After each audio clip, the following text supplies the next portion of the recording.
छछने लमानमा सुनसान लागे हमरो घरवा आंगनमा पूरी जहिया दिलवा के ललसात जलसा कराईब हो गोदिया में होई हे लालनावाता अर्घ देवे आईब हो। आइए मिलके एक साथ 1 2 3 1 2 3 4 1 2 3 1 2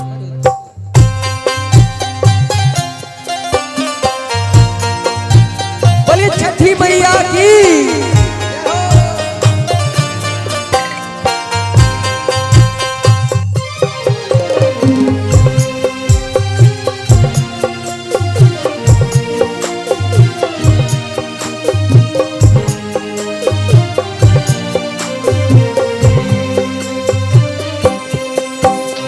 छठी माई के घटवा बाजन बाजन बाजा बाजावाईब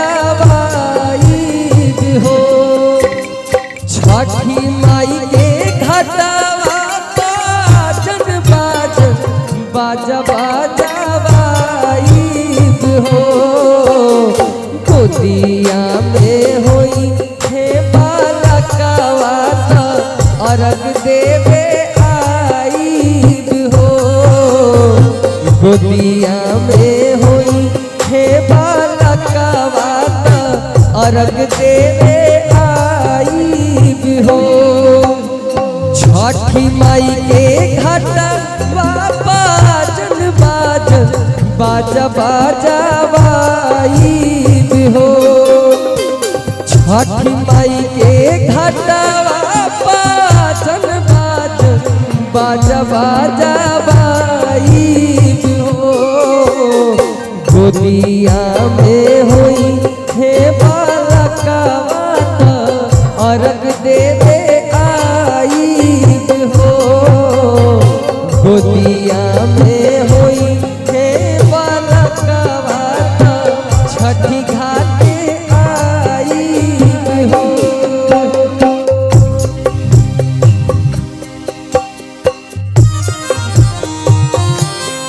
बोले छठी मैया की, सूर्य देव की।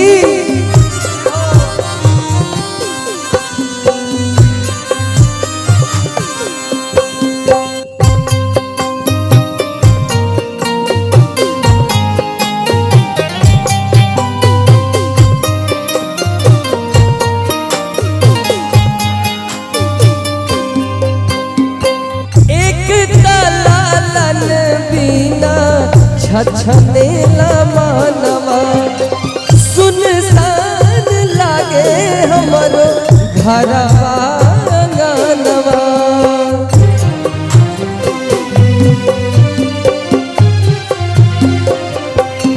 एक दलालन बिना छछने लमानवा सुनसान लागे हमरो घरवा आंगनवा पूरी जहिया दिलवा के ललसात जलसा कराईब हो। पूरी जहिया दिलवा के ललसात जलसा कराईब हो गोदिया में होई हे बालकवा अर्घ देवे आईब हो। गोदिया में होई हे बालकवा अर्घ देवे आईब हो। बोले छठी मैया की।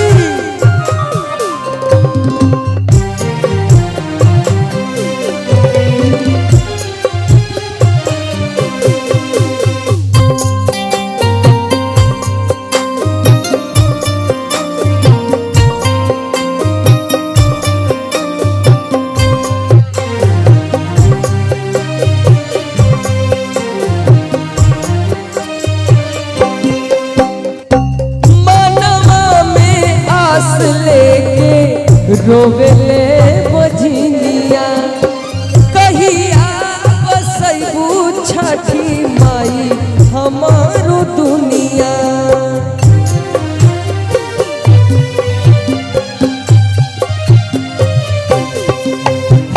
मनवा में आस लेके रोवेले बजनिया कहिया बसैबू छठी माई हमारो दुनिया।